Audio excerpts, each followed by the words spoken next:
Setelah kondisi yang membaik ya, Bu Jenny ya, kemarin juga sempat cerita ya, waktu putrinya keajaiban, ya mungkin dalam tanda kutip sepele ya, Ya, betul. ketika putri Ibu koas ya. Iya, Uh, ya, uh. lagi koas Nah, sekarang ya. biasanya kan karena putri tunggal ya, sehingga dia kalau ada apa-apa pasti ke mamah gitu kan. Iya, Nah, betul. gimana ceritanya itu Bu Jenny? Ya, jadi kalau saya selalu bilang sama, saya manggilnya kakak gitu ya. Pokoknya eh, di dunia ini gitu saya bilang, mama itu nomor satu. Dalam arti gini, kamu susah itu harus nomor satu. Kalau senang boleh kamu, maksudnya gini, mama jadi yang kedua nggak apa-apa. Tapi kalau kamu susah, kamu harus sama mama dulu. Karena mama orang yang paling murni, yang nggak akan cheating sama kamu, mama akan tulus nolong kamu gitu. Nah, jadi otomatis anak saya kalau ada apa-apa, mama gitu. Saya bisa tahu nih, Pak Hasan misalnya dia pergi sama teman-teman, dia nggak telepon saya tahu dia enjoy. Tapi Wang dia mulai WA saya, mama lagi apa? Terus 5 menit mama lagi ngapain? Mama udah makan. Nah, saya udah tahu anak saya dalam situasi yang resah. Saya cuma tinggal bilang, kakak kalau sudah selesai cepat pulang. Itu benar, ternyata memang suasana di situ tidak nyaman. Nah, sekarang dia lagi koas. Kemarin tuh sempat yang jaga malam, jadi jaga malam tuh dari jam 4 pagi ketemu sampai jam 4 pagi berikutnya, hari berikutnya, ditambah harus kerja lagi 8 jam sampai jam 2 siang. Jadi dia makan terakhir jam 5 sore hari pertama. Sampai jam 9 pagi dia belum makan gitu. Dia cuma telepon, dia sempat, mama saya cuma telepon 5 menit ya. Oke, gimana kak gitu. Aduh ma capek katanya gitu. Aku belum sempat makan. Ini makanan dari malam belum kemakan gitu. Kayaknya susah deh untuk makan gitu. Pasiennya banyak katanya gitu. Oh ya udah nggak apa-apa. Nah, kakak tenang, semua baik-baik saja. Habis tutup telepon, nanti kakak ada waktu 15 menit untuk makan. Saya gitu. Iya, iya mah ya, insya Allah dia bilang gitu. Ya udah mah, tutup teleponnya, aku mesti cek pasien katanya. Tutup, ya udah saya aktivitas lagi di rumah. 15 menit kemudian ditelepon. Mama katanya, tahu nggak? Abis telepon, mama benar kata mama, tutup telepon langsung. eh, aku dapat waktu istirahat 15 menit untuk makan. Saya langsung, wah cepet sekali ya, baru 15 menit yang lalu saya tutup telepon, saya bilang gitu, terus kejadian anak saya bisa makan, dikasih waktu 15 menit untuk itu. Dan itu nggak cuma sekali selama koas ini, Pak Aksan. Ada beberapa lagi yang saya takjub Boleh dong sendiri diceritakan? gitu. Jadi dia bilang ini, kan banyak ya rekan-rekan, pasti dalam dalam uh, menjalani itu ada yang kurang pas gitu. Saya cuma bilang, iya mah, aduh itu kakaknya galak sekali deh gitu. Kenapa sih harus galak kan ngomong baik-baik aja kan bisa. Nggak apa-apa, biarin aja. Yang penting kakak jangan. Nanti kakaknya baik kok. Tenang aja, dia nggak akan sulitin kakak gitu. Nanti abis ini dia ngomong sama kakak baik kok. Saya bilang gitu. Itu udah tuh besoknya ditelepon saya karena udah selesai tugas di kosan lah. Mama tahu nggak? Kemarin kakak yang galak itu tiba-tiba pagi-pagi nyapa aku. Hai Rai gitu. Ini ada roti, kamu makan deh gitu. Nanti kita kerja bareng lagi. It- anak saya bilang, "What?" katanya. Wah, ada apa nih? Wah, mama ngomong mama doanya apa ya katanya gitu. Jadi saya, oh ya gitu. Sekarang aku baik banget mas sama dia. Cocok banget. Jadi banyak gitu. Kemudian ada lagi pasien gitu. Mah datang, pasiennya kasihan deh sempat ya apa situasi mesti di CPR ya gitu. Hold dulu lah gitu. Tapi akhirnya aman mah gitu. Oh ya udah kalau gitu pasien kakak mudah-mudahan sehat, keluarganya juga senang, apa semuanya baik, kembali lagi seperti semula karena kakak kan baik, kakak kan niatnya kasih energi untuk sehat. Saya ngomong gitu, saya nggak pernah ngomong sabar, kata sabar udah nggak saya pakai lagi gitu di situasi itu gitu. Akhirnya dia 2 hari lalu cerita, mah tuh nggak pasien yang saya cerita 10 hari lalu, sekarang udah pulang loh mah, udah sehat yang mama bilang itu. Jadi aku kalau ketemu, aku pegang tangannya gitu, sambil periksa gitu. Tapi saya bilang dalam hati kan mama bilang, Pak sehat ya. Nah, karena energi Bapak bagus, saya juga lagi bahagia, saya kasih energi Bapak bagus, ya sehat ya. Jadi saya sambil tepok dia, halus gini katanya, Bapaknya tuh ini loh, udah sehat loh, Pak udah pulang.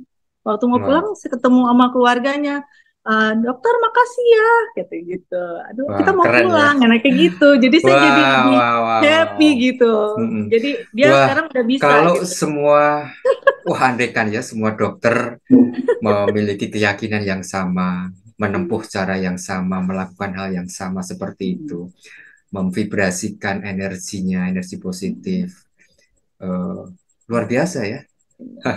Jadi tidak Tapi memang hanya jalan ada medis juga yang, sih Pak uh, Aksan yang tidak sesuai gitu. Tadi pagi ya dia baru cerita, Mama, tadi pagi kan aku nolong pasien PCR. Alhamdulillah baik, tapi ternyata cuma selang 1 jam nggak selamat gitu. Aku sedih deh, dia bilang gitu. Ya, saya mikir dulu ya kata-kata yang pas apa ya. Terus saya bilang sama anak saya, kakak nggak apa-apa. Itu jalan takdir. Kakak kan kerjanya di apa di batas menerima kehidupan baru sama menutup kehidupan. Jadi kakak harus tenang, tetap tahu bahwa ini semua memang takdir harus dijalani. Kakak harus doanya tetap baik. Semua yang memulai kehidupan baru, semoga hidupnya lebih baik. Yang menutup, semoga juga selesai dengan baik. Saya bilang gitu. Oh iya ya mah, heeh. Aku sedih boleh ya, boleh. Tapi nggak boleh lama-lama. Karena nanti energinya kan jelek. Sementara kamu kan harus ngasih energi yang bagus biar pasiennya senang sehat. Oke, wow. gitu. Saya bisa Sejak bilang kapan gitu. Bu Jenny bisa bicara tentang energi nih? Nggak ngerti ya. Menggunakan kata-kata energi. Padahal sebelumnya nggak pernah ya. Nggak pernah gitu. Cuma kan setiap kali di apa kita bicara bareng ketemu atau di ada Mm-mm. seperti kayak Bang El kirim ini kan Ya, semua sebut energi. Saya pikir ya, energi itu baik ya. Ternyata energi itu bisa kita ya. olah apa aja gitu dan Hmm. kita bayangkan jadi apa aja kan gitu. Nah, itu dia. Ya, kata energi, vibrasi, dan frekuensi ini memang menjadi kata yang sangat familiar di RSN ya. Dan Ya. apa arti dari ketiga kata kunci tersebut? Ya, sebenarnya di perpustakaan RSN sudah sangat jelas ya, bisa kita baca. Nah, saya ingin kembali ke Bang El nih. Em, apa yang dikatakan oleh Bu Jenny yang juga dirasakan tadi sebenarnya mewakili banyak orang di luar sana yang belum menikmati sajian RSN. Bahkan mereka yang sudah berada di perjamuan RSN ini pun masih hanya melihat-lihat, belum ikut menyantap sajian yang terhidang di meja makan ini. Sehingga mereka belum mendapatkan hasilnya ya. Eh, kalau tadi yang diceritakan oleh Bu Jenny salah satunya adalah hasil dari apa yang ditekuni selama di RSN. Di samping juga ribuan anggota yang lain gitu yang belum berkesempatan untuk tampil di YouTube ini. Nah, pertanyaan saya, Bang El, um, apa ini yang mesti dilakukan agar uh, kondisi vibrasi kita terus membaik, Bang? Ya, terima kasih Mas Aksan. Sekali lagi terima kasih Bu Jen. Apa yang disampaikan Bu Jen itu sangat-sangat luar biasa dan sangat menyemangati saya. Kenapa? Hal sederhana yang kita lakukan di RSN dampaknya luar biasa bukan hanya untuk Bu Jenny tetapi untuk putrinya bahkan putrinya meneruskan. Itu bukan ilmu baru, itu ilmu yang sangat sangat sangat kuno. Apa yang kita lakukan di RSN hanya bahasanya aja yang sedikit kita ambil dari bahasa luar negeri, energi, vibrasi, frekuensi. Leluhur kita sudah melakukan itu. Itu budaya nenek moyang kita, mau suku apapun di Nuswantara atau di Indonesia ini. Nah, lalu ungkapan yang Bu Jen tadi lakukan yang disinggung Mas Aksan, begitulah banyak pola pikir di luar sana. Yang saya maksud adalah dia sedang dalam keadaan berbenah. Ya, saya pinjam kata sakit karena sulit mau bilang selain sakit.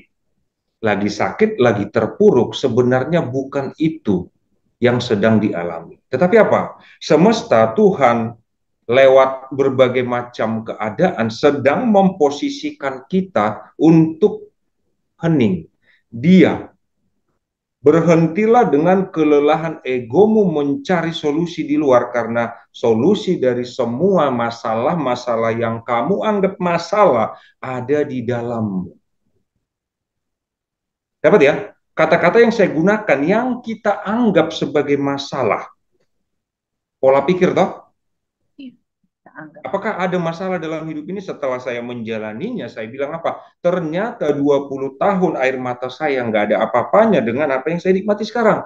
Bayangkan 20 tahun Mas Aksan. Kalau mau dihitung itu berapa hari? Lumayan kan, ribuan hari. Tetapi apa saya bilang? Ternyata nggak ada apa-apanya. Itu yang saya bilang, saya pilot project dari apa yang kita lakukan di RSN. Malah setelah saya lakukan, saya cari teorinya supaya saya bisa jelaskan. Karena saya nggak ngerti menjelaskannya. Saya bukan dokter yang meneliti lewat laboratorium, lewat penelitian-penelitian. Enggak, saya hanya mengamati diri saya. Oh, ternyata ini toh. Itu yang saya bilang, Tuhan mendesain kita tidak mungkin, ya, tidak mungkin tidak sempurna. Sudah disiapkan, tetapi kita disuruh masuk ke dalam, bukan mencari di luar. Ya, Makanya saya bilang kemarin seperti di Bali apa, setelah kita memahaminya, hidup kita sangat mudah untuk kita jalani. Saya mau mobil mewah, kata Bu Jen, dalam hitungan waktu datang mobilnya di garasi. Seenak itu sebenarnya hidup. ya, Saat kita mau menjaga pikiran, perasaan, vibrasi, olah energi supaya apa? Tetap positif, tetap baik, bahkan tetap besar. ya. Sehingga apa, Mas Aksan? Sehingga apa, Mas Aksan? Kakak tenang aja, nanti 15 menit lagi kamu makan. Saya tadi terpikir begini, kita buka kelas di RSN ya, khusus Bu Jenny sebagai mentornya apa? Datang untuk didoakan Bu Jen. Keren. Aduh. Ya, oh ya, Bang El, sesuai topik kita ya, bahwa energi, vibrasi, dan frekuensi itu logis dan ilmiah, Bang. Bisa dijelaskan secara singkat, Bang El? Ya, ilmiahnya begini, sangat gampang ya, selalu saya analogikan dengan, kelihatan ya, handphone. Ya, ya. Handphone. Zaman dulu Mas Aksan, Bapak Ibu, ya telepon itu diangkat, lalu ring, ada berapa nomor ya? Ada 6 nomor kalau mungkin zaman dulu atau 5 nomor. Itu diputer, puter, balik lagi, dan semua pesawat telepon terhubung lewat kabel yang ada, pokoknya terhubung lah. Sekarang apa? Bagaimana bisa kita bisa sekarang ini Mas Aksan, ya hanya lewat Zoom kita bisa ngobrol real time, kita bisa saling tersenyum. Bagaimana mungkin bisa? Di zaman dulu mungkin akan dibilang ini klinik, andaikan ada barang seperti ini. Jadi sekarang malah justru kita sangat mudah memahami bagaimana caranya kerja energi, vibrasi, frekuensi. Waktu saya berbicara ini, saya sedang menggetarkan energi. Suara saya ini adalah energi. Saya getarkan lewat alat bantu yang dibuat manusia, laptop, komputer, handphone, atau apapun itu. Mas Aksan bisa melihat saya, lalu mendengar suara saya. Itulah di sana. Jadi, energi itu bergetar di frekuensi yang sama. Kita di satu frekuensi sehingga kita bisa saling melihat satu sama lain. Kalau benda yang didesain manusia seperti itu, bagaimana mungkin otak kita tidak bisa melakukan itu, sedangkan yang mendesain handphone itu adalah otak manusia. Apa mungkin otak manusia lebih keren dari cara kerja Tuhan, cara kerja semesta? Kan nggak mungkin. Di situ, itu yang perlu kita pahami, lalu saya bilang begini. Bukan saya larang siapapun berritual atau menjalankan ritual agamanya. Tidak, saya tidak pernah melarang itu. Tetapi apa? Saat spiritual kita sudah semakin bagus, ritual kita semakin nikmat, mau apapun agama kita. Mau apapun, ingat ya, mau apapun agama kita, karena kita akan semakin mengerti saat melihat seseorang pun kita sudah sedang melepaskan doa. Kita sudah sedang memvibrasikan energi. Lalu, hukum energi itu adalah dia akan kembali ke siapa atau ke apa yang menggetarkannya. Lalu kalau kita susah, jangan salahkan ibumu mengandungmu. Salahkanlah bagaimana pola pikir yang sudah kita bina, kita biasakan selama ini. Itu perlu dulu disadari. Sadar dulu bahwa kita sedang jatuh, sedang sedang sakit, sedang terpuruk, mau apapun itu, ya. Terpaksa saya pinjam kata-kata itu karena gimana ya mau menjelaskannya, nggak bisa. Kita perlu menyadari itu. Lalu apa yang dilakukan? Diam. Kemarin saya bilang di Bali saya banyak bicara apa? Sebenarnya kita tidak melakukan apa-apa. Karena apa? Saya tidak mengajarkan untuk pergi ke sana, tapi apa yang lakukan? Duduk diam, kerja duduk diam. Enggak, ya diam kan? Diam. Gitu. Ya, ya baik. Terima kasih untuk penguatannya, Bang El. Ya, pemirsa, keren ya. Malam hari ini kita mendapatkan banyak sekali pengetahuan dan juga keyakinan bahwa hanya dengan, saya bilang hanya, karena banyak orang masih juga beranggapan seperti itu, dengan duduk diam, hening, maka masalah bisa selesai. Ya, kalau saya menjelaskan bagaimana rasa nikmatnya Silver Queen, tetapi Anda hanya membayangkan dan tidak pernah mencicipinya, maka juga Anda tidak akan pernah tahu bagaimana rasanya nikmatnya Silver Queen, gurihnya biji almond yang ada di dalamnya, dan seterusnya. Oke, menarik sekali, dan kami akan selalu hadir di setiap hari Jumat malam, dan tentu dengan topik-topik yang sangat-sangat menarik. Dan kita akan berjumpa lagi di pekan depan di Inspiratif Talk Show Rumah Sehat Nuswantara. Terima kasih Mama Jen yang sudah berkenan hadir malam hari ini untuk Terima kasih juga Pak membagikan Ars. pengalamannya, sangat inspiratif ya bagi semua pemirsa Rumah Sehat Nuswantara. Bang El, terima kasih untuk penguatan dan pencerahannya. Mas Kita Aksan, bertemu kembali. Ya, Mas Aksan, siapa? itu yang diceritakan Mama Jen itu baru sekitar 5%. Baik. Bisa kita Banyak tagih banget di ya. lain kesempatan ya. Iya, Oke, iya. ya kita bertemu kembali di pekan depan di acara yang sama, Inspiratif Talk Show Rumah Sehat Nuswantara. Assalamualaikum warahmatullahi wabarakatuh. Om Swastiastu, Rahayu. Sampai jumpa. Ya, sampai jumpa.